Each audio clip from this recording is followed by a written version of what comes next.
Hello, so welcome to the Angry Microwave. This is going to be our Ant-Man review, and we're including spoilers, aren't we? Yes, it's going to be a spoiler-filled review, this one, so kind of brace yourselves. So Ant-Man, what do you think? I thought it was great. It's very Edgar Wright. Like, when he left the project, I was afraid that the rewrites were going to be cancelling it again and then restarting again. But clearly what's happened is Edgar Wright had the main plot device, and then and the jokes. Adam McKay then came in and added some of his humour in. And then Peyton Reed came in and added more story base. I actually think the film's benefited from that. Yeah, it has indeed. It is, for me personally, the funniest film in the Marvel Cinematic Universe behind Guardians of the Galaxy. I do think Guardians just had that slight edge over Ant-Man, but it is an hilarious time at the cinema, isn't it? One thing for me that I would say off the bat is that I think Paul Rudd fits into this role perfectly, and also he done some of the rewrites himself. But just going off what you said about some of the rewrites that did happen, it never once feels segmented. It never feels like this tone 1 minute and then it gets a bit more serious. I think Peyton Reed's done a great juggling job, which is pretty much what he had to do. He had to juggle all these different ideas that are being knocked around by various people, and I think he's done a great job directing this film. Yeah, we're talking about segments. It's very nicely a classic kind of film, because there's like the first third where he's discovering who he is. Yes. And basically the middle sector, which is him basically messing around, learning skills, and then the giant boss fight as a third. Yeah. As the third act. And I think by not overcomplicating it like some films do, like Avengers: Age of Ultron was a bit clunky sometimes in segments, rather than this has gone out of the straight film, which is medium-sized budget, done pretty well. And I think it's exactly what Marvel wanted to do with it, because they've had their Guardians of the Galaxy, which is all crazy out of here. It's Avengers, and now it's gone back to the lower ground. And for this kind of universe to work, I feel like it's needed to have a bit of a not kind of lower film, but a more basic kind of film. This film. It just felt a bit more grounded. It seems like it has a better idea of its self-awareness. It knows what it is. It doesn't feel like it's catering to all the needs of what the Marvel formula is. It does feel like you can watch this film by itself, and not watch the rest of the Marvel Cinematic Universe, although everyone's done that.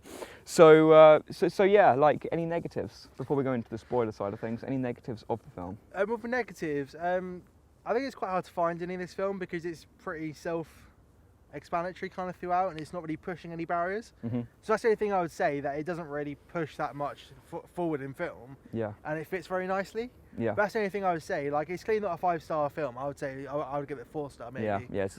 Yeah. And we'll talk about them more at the end about what scores we're going to give it. But I kind of think that it just fits very well, and it doesn't push too much. Yeah. Which can work against it for not being that 5-star film like Guardians of the Galaxy arguably was. Yeah. Because Guardians offers something new. This doesn't offer anything new, but it fits in lovely and gives you that summer film without all the giant over-the-top things. Yeah. For me, the negatives, I think it is hard to find any. I mean, it's not a perfect film at all, but that's not to say it's filled with any negatives or anything like that. It's just not fantastic. Like, I think it's the third best film in the second phase of this Marvel Cinematic Universe, behind Guardians of the Galaxy and Winter Soldier. Yeah. I think it's better than Avengers: Age of Ultron, and I think it's better than the rest of them that have come out. But I do feel like sometimes it is just a little bit flat at points. Even though we were kind of asking for a Marvel, well, some people were asking for a film in the Marvel Universe that was maybe just a little bit more grounded, a bit more personal, which was different, and not just throwaway action scenes. And that's definitely what this film is. So there are no throwaway action scenes. But for me personally, it does feel a little bit flat at times. But at the same time, it does have a more personal feel to it. Like, you feel like there's actually some more important stakes. Like, it could be 1 or 2 people whose lives are at stake in this film, as opposed to a giant ass city, like in Avengers: Age of Ultron.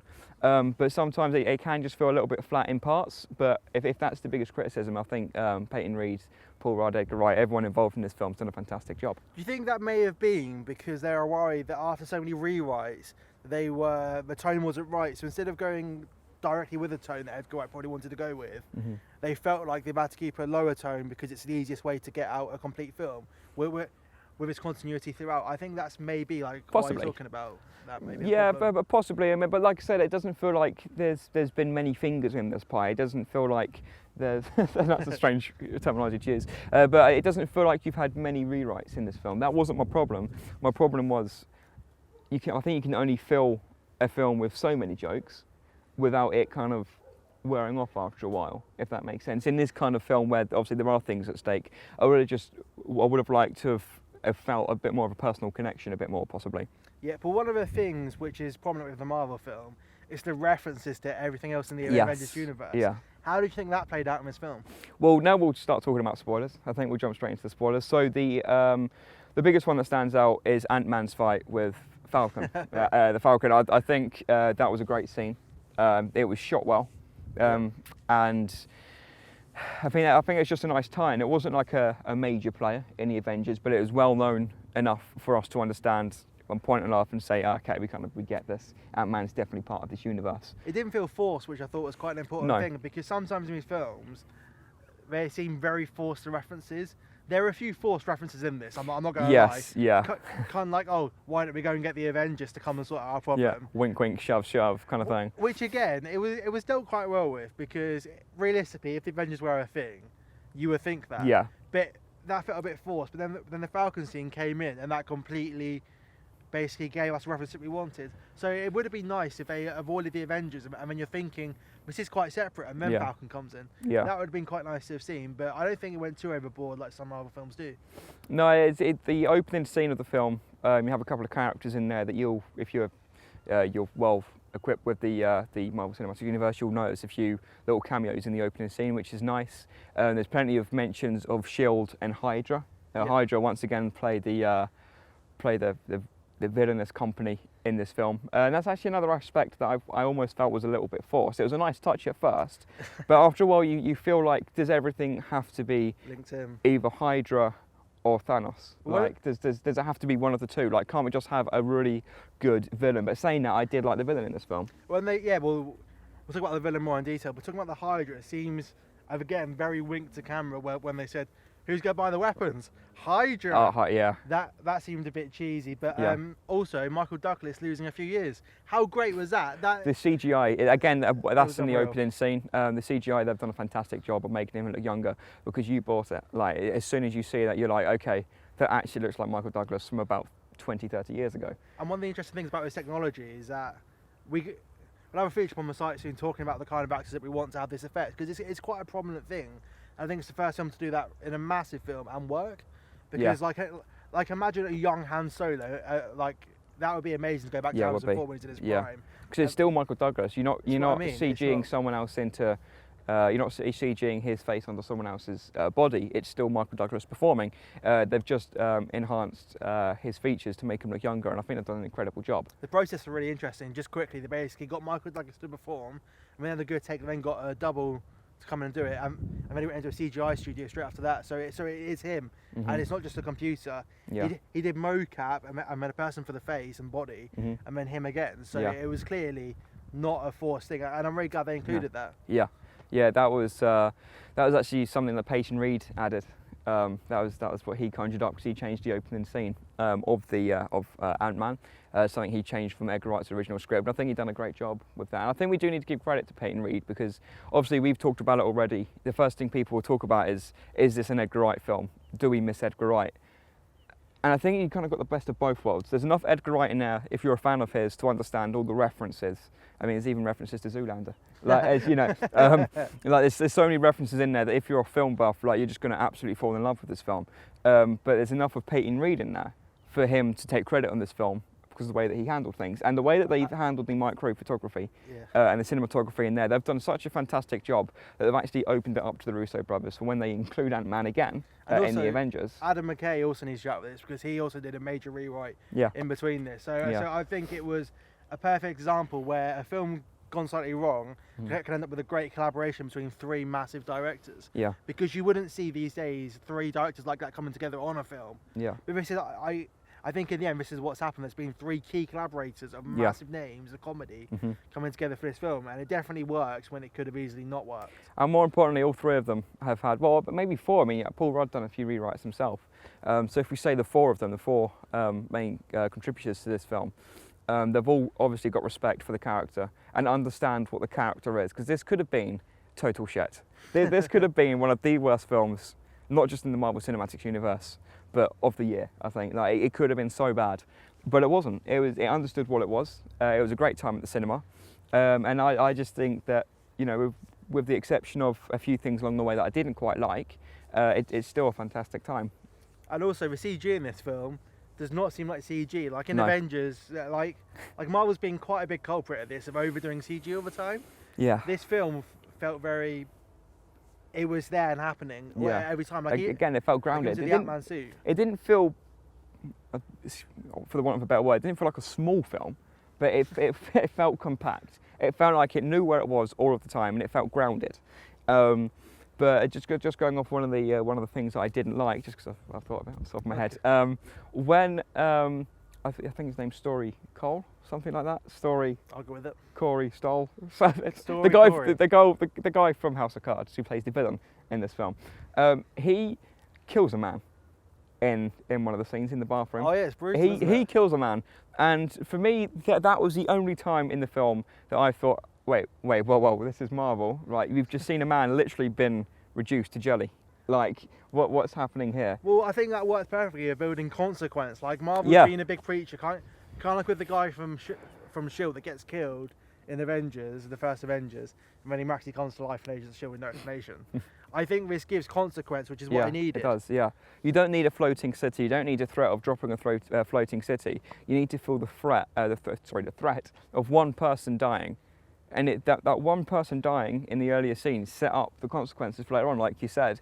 I just thought it was a bit of a departure from what the tone was at the start of the film. It was a bit of a difference. But like I said, I do like the Yellow Jacket in this film. And do you think there's a possibility that he'll return? Because if Ant-Man can come back from the quantum realm of microphysics or whatever the hell it's called, like I think surely there's a chance for the Yellow Jacket to return. So they didn't utilise that villain enough, I don't think. I think it would be a mistake if they brought him back straight away. Because then you get the case and what's happened frequently, that the villains never die and end up being repeated. So I feel like you have to give it at least another Ant-Man film in between to bring him back. Mm-hmm. But anyway, so on to Cheerio now, Ant-Man's sidekick, who I can't remember, that tells the stories. Do you remember his name? I can't remember.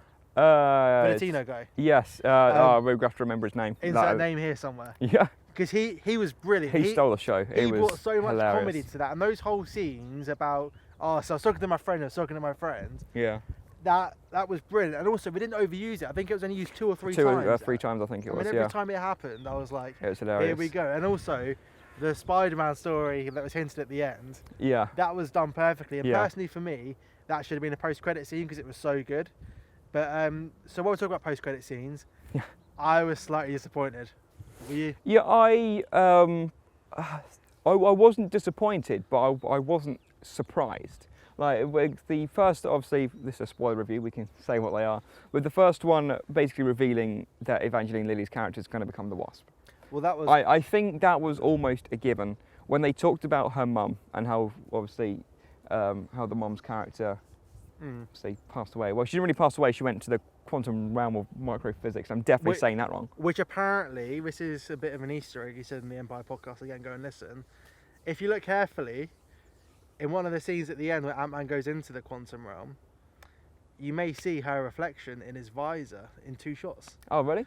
I did not pick up on that. Because apparently that's, like, you know, after he's really interested in researching what you can remember, that's why, because she's actually in there and you see a very slight reflection of her in his glasses. So there'll probably be high quality things when the film comes out.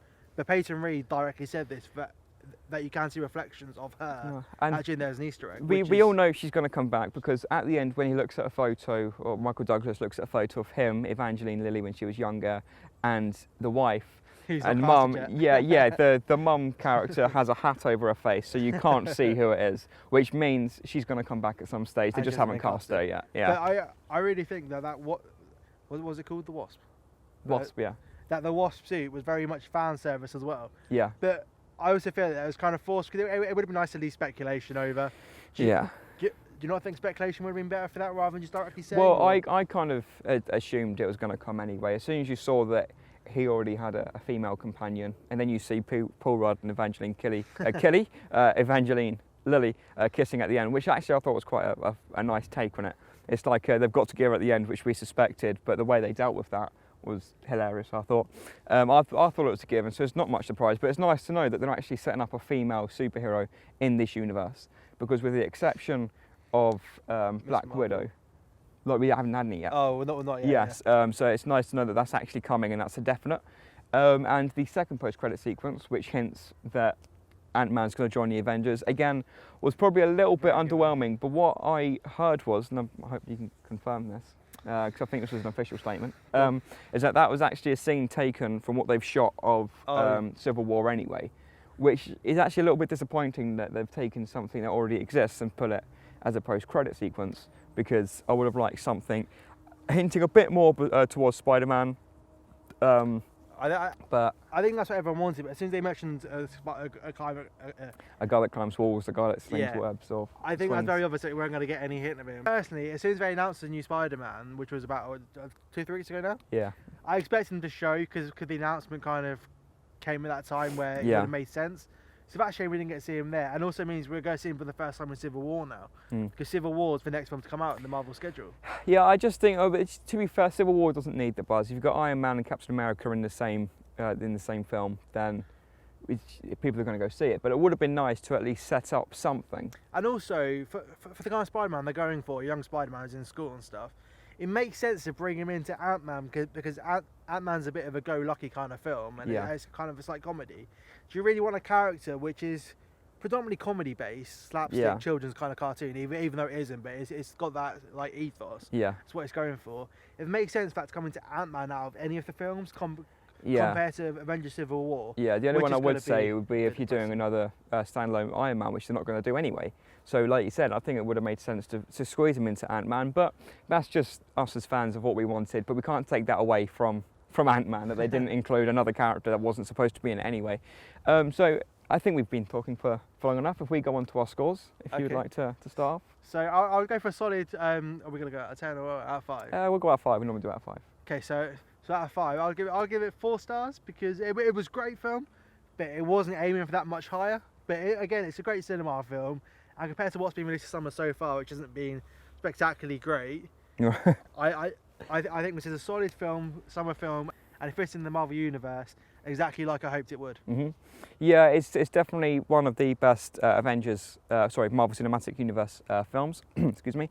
I think it's the third best one actually that they've had in Phase 2. Which says how strong Phase 2 was. But like you said, I think it's one of the best films of the summer, and I'm going to give it a 4 out of 5 as well, which actually may speak for the kind of summer we're having. 2015 was meant to be this big year for film. Like Star Wars was meant to have already come out originally, same as Batman vs Superman, and we haven't had either of those just yet. And Jurassic World somehow is top of the box office forever. It was a good film. It's, I would say this, it's better than Jurassic World. No? Oh yeah. Anyway, so that's it from me. I'm actually Moorin on Twitter, and I'm at Bradley_J_Evans on the Twitter. And be sure to find us at theanglymicrowave.com or on YouTube, SoundCloud, iTunes, Patreon, Facebook, Twitter. We're on all of them. Everywhere. So come and find us, and thanks for watching. And if you have any place that you recommend we do one of these reviews or podcasts that isn't with a very strange backdrop, then feel free to give us a message and tell us where we should do one. Well, if they pay for our trip, we can go to like America or somewhere nice. America's good. Come and support us on Patreon. Bye.